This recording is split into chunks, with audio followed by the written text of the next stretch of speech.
host believe that governments should remove or ban foreign startup. We cannot remove or ban foreign startup because if remove foreign startup, it is also very likely that we will have a huge impact on the Indonesia economy. The existence of foreign startup, it is also very helpful in the economy in Indonesia and also for the job search in a very abroad in Indonesia. With globalization now, foreign startup can become a business in Indonesia and abroad like Shopee. With the existence of Shopee sellers in Indonesia, they can also sell their goods abroad. For example, in Malaysia and Singapore, with the foreign startup, we can also be broader in doing business and communication with people abroad. Startups are going considerably in Indonesia, but there are several characteristics with its regulation, markets, and investment landscape that can either boost or hinder startup development. Indonesia has one of the most active startup communities in the world. It is difficult to pinpoint an exact number due to the volatile nature of the industry and difference of criteria was actually defines a startup, but many search over a consistently high amount of active startup companies. Well, in the Singapore, I still the Southeast Asian leader in terms of Singapore's and following of event deals.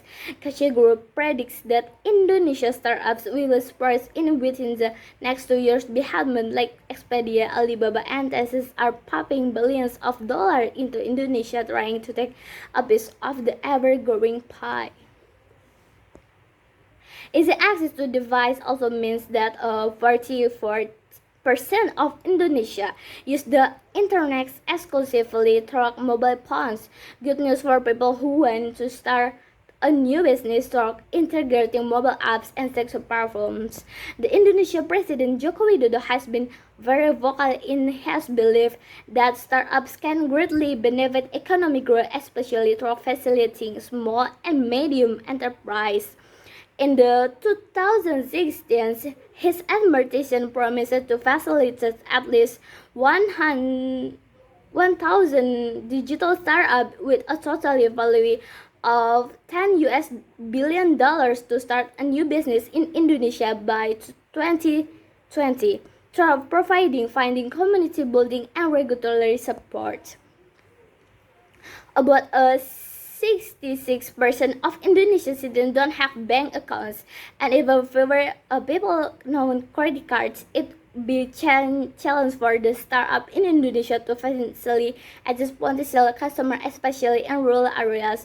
However, this is also makes Indonesia and major enterprise market for more flexible and convenient channel for cashless transactions. E-wallet products in Indonesia such as GoPay, OVO, and Dana are already engaging unbanked customers through partnering with offline merchants. Indonesia has a massive productive aged labor force. However, it is only about 10 million tertiary education graduates and very skilled, qualified professionals. The divide is especially visible in the science, technology, engineering, and mathematics, as well as a soft skill like leadership and management. It is case of startup companies finding the manager and IT devs with especially difficult. One way mitigate this is to consider headhunters and executive search firms.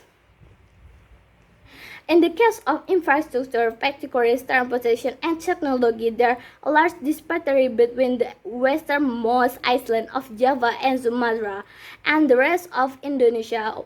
Over half of Indonesia's internet users are in Java, while in the more remote island, internet and phone signals are limited to maritime. On one hand, this is a big opportunity for startups that aim to provide easily accessibility transportation like Grab, Gojek, and other e-commerce startups that depend heavily on logistics will have trouble in scaling nationwide. Many consumers lean towards familiar products or services, particularly from local brands. Indonesia are generally very faithful to well-known brands. Startup companies that focus on pilot projects and unconventional business model will have them difficult getting transactions.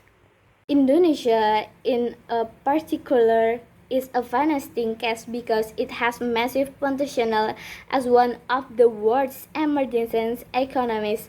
However, great returns will come a great risk. Aspiring entrepreneurs will need to study up and get good partners to make a startup.